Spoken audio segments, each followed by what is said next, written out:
संख्या पद्धति, number system. Number, संख्या क्या है? संख्या एक टूल है जिसकी मदद से हम चीजों को गिनते हैं, उन्हें कैलकुलेट करते हैं या उनका आकलन करते हैं। संख्या एक ऐसी चीज है हम जिसके माध्यम से हम चीजों को व्यक्त कर पाते हैं अच्छी तरह से। और यह भी कहा गया कि किसी चीज को लेकर हमारी समझ तभी विकसित कही जा सकती है जब हम उसे एक संख्यात्मक रूप दे सके, उसको संख्यात्मक ढंग से बता सके। तो संख्या हर तरफ है।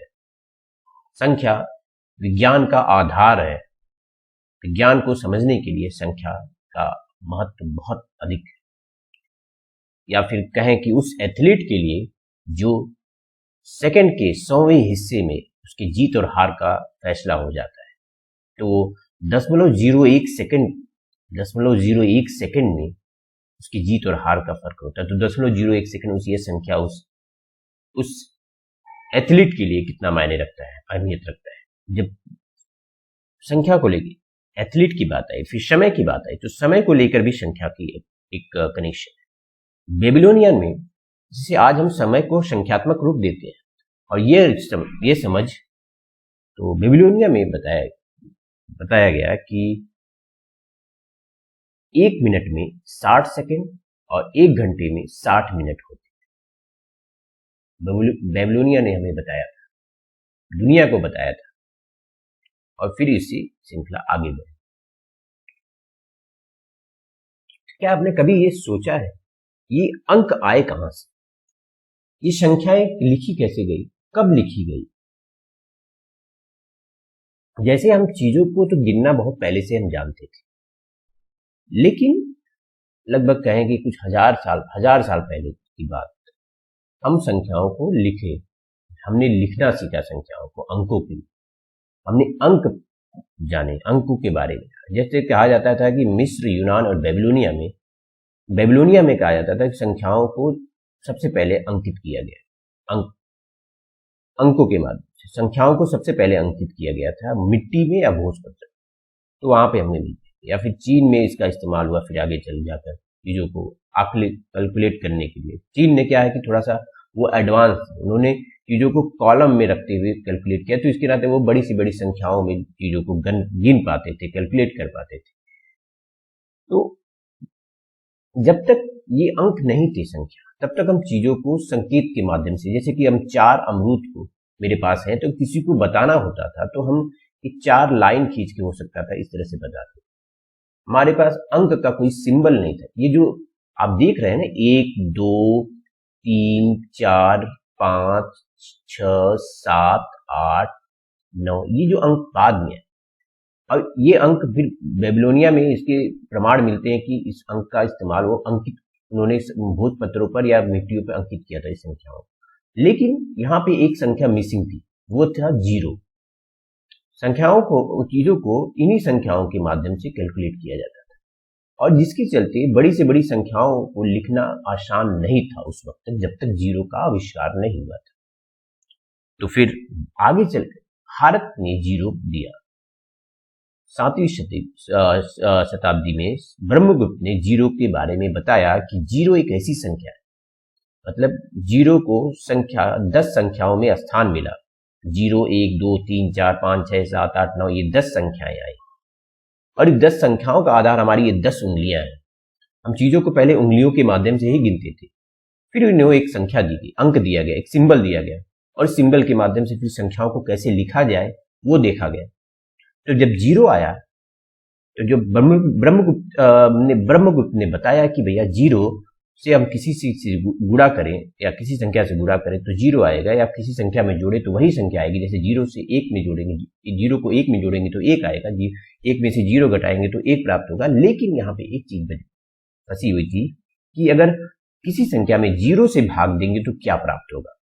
ये जाके ये कड़ी सुलझी 500 साल बाद भास्कर ने बताया कि भैया 1 में अगर 0 से भाग देंगे तो अनंत प्राप्त होगा, और तो अनंत का, और दुनिया भर को अनंत के बारे में परिचय कराया, इनफाइनाइट बताया कि इनफाइनाइट कुछ होता है।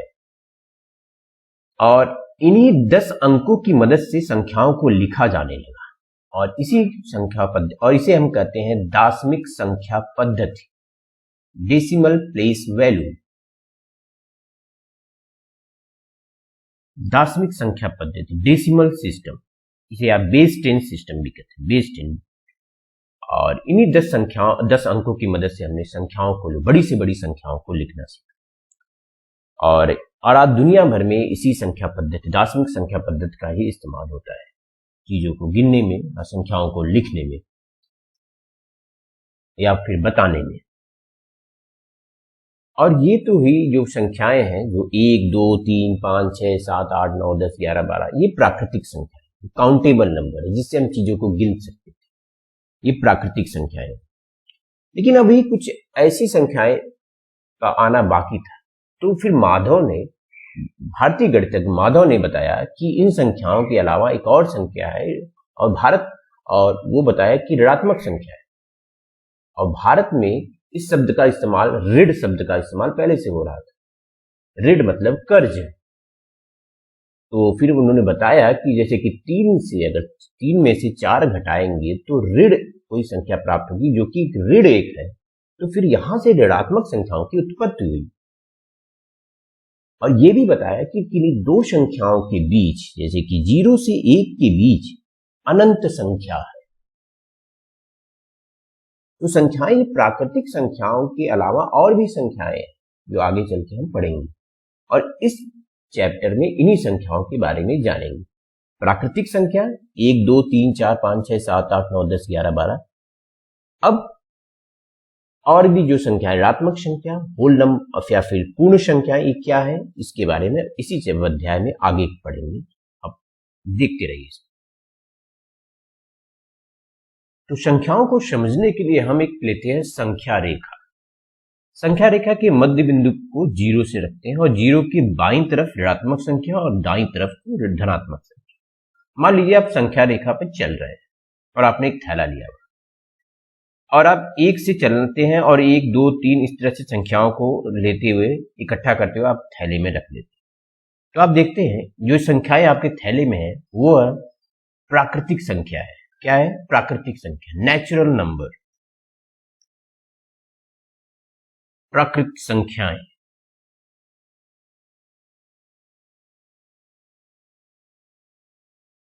जिसे हम n से डिनोट करते हैं, निरूपित करते हैं, दर्शाते हैं, क्योंकि n नेचुरल नंबर से n लिया गया है। अब फिर यहां से मतलब दाहिने तरफ जाते वक्त फिर आप पलट जाइए, बाएं तरफ चलते हुए 0 को उठा लीजिए। तो 0 को उठा के थैले में रख लीजिए। तो आपको जो अब इस थैले में कुल संख्या जो होगी वह संख्या होगी पूर्ण संख्या, पूर्ण संख्याएं।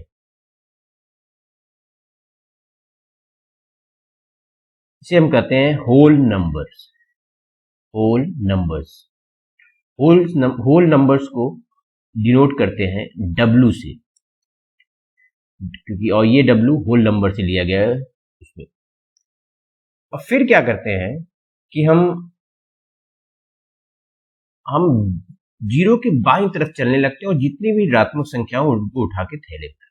अब जो संख्याएं हो गई हैं थैले में, उन संख्याओं को हम कहेंगे पूर्णांक, पूर्णांक।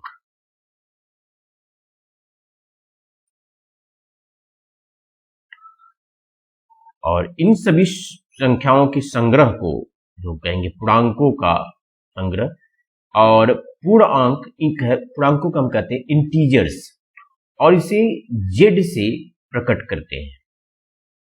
जेड से इसलिए जेड जर्मन शब्द जेहलीन से लिया गया है। जेहलीन से लिया गया है, जेहलीन से लिया गया है। जहां जेहलीन का मतलब होता है गिनना और जहल का मतलब होता है संख्या। तो इन्हीं से जेड लिया गया।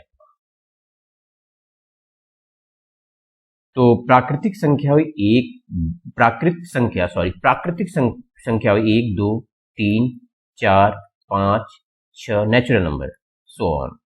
और फिर पूर्ण संख्या हुई, इसमें जीरो प्राकृतिक संख्या के साथ जीरो ऐड कर लो, जोड़ लो, 1 0 1 2 3 4 5 6, ये हुए होल नंबर पूर्ण संख्याएं। और इसमें इन्हीं संख्याओं के साथ हम ऋणात्मक संख्याओं को रखें, ऋण 1 या फिर ऋण 5, ऐसे ना करते हुए हम इसको ऋण 4 ऋण 3 ऋण 2 ऋण 1 0 1 2 3 4, इन संख्याओं को हम कहेंगे ये पूर्णांक, ये संख्याओं का जो संग्रह है इनका कहेंगे पूर्णांकों का संग्रह। अब इसे जेड से डिनोट। अब क्या संख्या रेखा पे कुछ संख्याएं बची हैं? संख्या रेखा पे अभी भी संख्याएं बची हैं, जैसे कि 0 और 1 के बीच, 0 और 1 के बीच देख रहे हैं कुछ संख्याएं जो भिन्न के रूप में है, फ्रैक्शन के रूप में है, p बटे q के रूप में है। मतलब कि 1/2 1/3 1/4, ये सब संख्याएं। तो इन संख्याओं को हम कहते हैं परिमेय संख्याएं। वैसे तो एक भी परिमेय संख्या है, एक को 1/1 में लिख सकते हैं, 5/5 के रूप, एक को 5/5 लिख सकते हैं, 6/6 लिख सकते हैं, या फिर दो भी परिमेय, 2 को 2/1 लिख सकते हैं, या फिर 4/2 लिख सकते हैं। तो परिमेय संख्या अब क्या है कि बची हुई जो संख्याएं 1/2 1/3 जो भिन्न ये फ्रैक्शन बचे उनको साथ में रख लेंगे, तो ये टोटल जो संख्याएं हो जाएंगी वो परिमेय संख्या हो जाएंगी, और इनको कहते हैं रैशनल नंबर्स। ये संख्याएं होंगी रैशनल नंबर्स, परिमेय संख्याएं, परिमेय संख्याएं। परिमेय संख्याओं को हम इसे रैशनल नंबर ऐसे प्रकट करते हैं, डिनोट करते हैं Q से, और Q लिया गया है शब्द कोशिएंट से, कोशिएंट से लिया गया है। किससे लिया गया? Q। और रेशनल की उत्पत्ति, रेशनल नंबर्स, रेशनल की उत्पत्ति हुई रेशियो, रेशियो अनुपात। अब जैसे जो देख रहे हैं ना आप, सबको P और Q के अनुपात में लिखा गया है, रेशियो में लिखा गया, P और Q, 4/3 3/4 2/1, या ऋण 5/3 या ऋण 6/3, ये भी परिमेय संख्या है, ऋणात्मक संख्या है। तो हम ये कह सकते हैं संख्या R परिमेय संख्या कहा जाता है तब जब इसे P/Q के रूप में लिखा जा सकता है, जहां P और Q पूर्णांक है, P और Q पूर्णांक है और Q 0 के बराबर नहीं।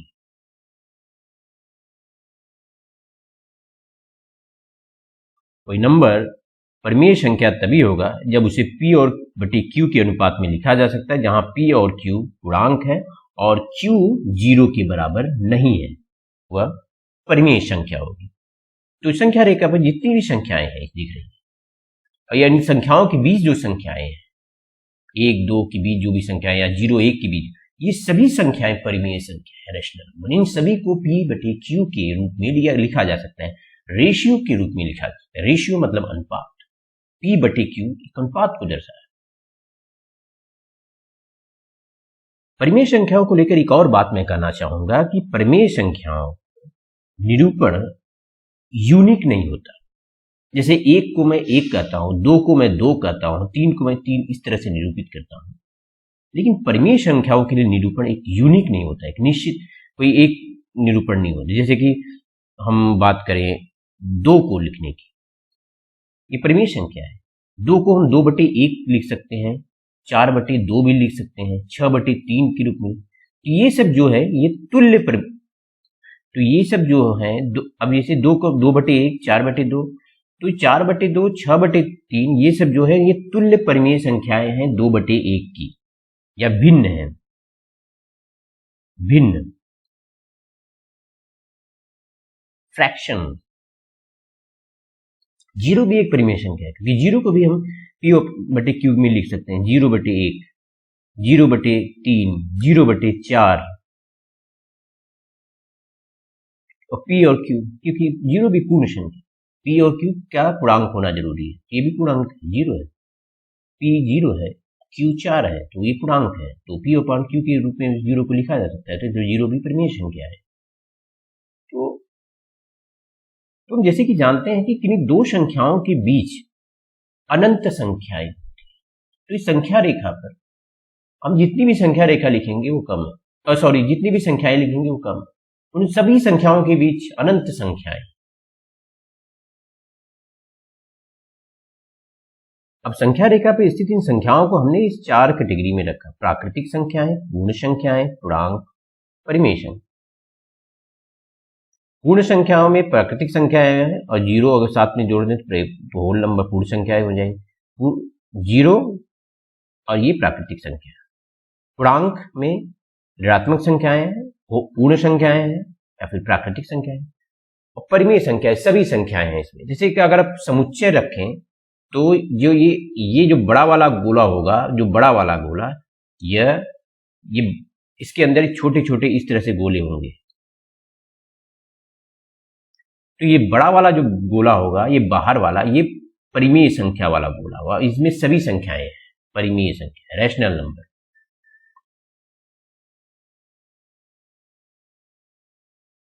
इसे क्यू से डिनोट करते हैं, तो क्यू में मान, और ये इसके अंदर वाला जो गोला होगा वो इंटीजर होगा, जेड, और इसके अंदर वाला जो गोला होगा वो होगा डब्ल्यू, होल नंबर, पूर्ण संख्याएं, और इसके अंदर वाला जो गोला होगा उसे वो होगा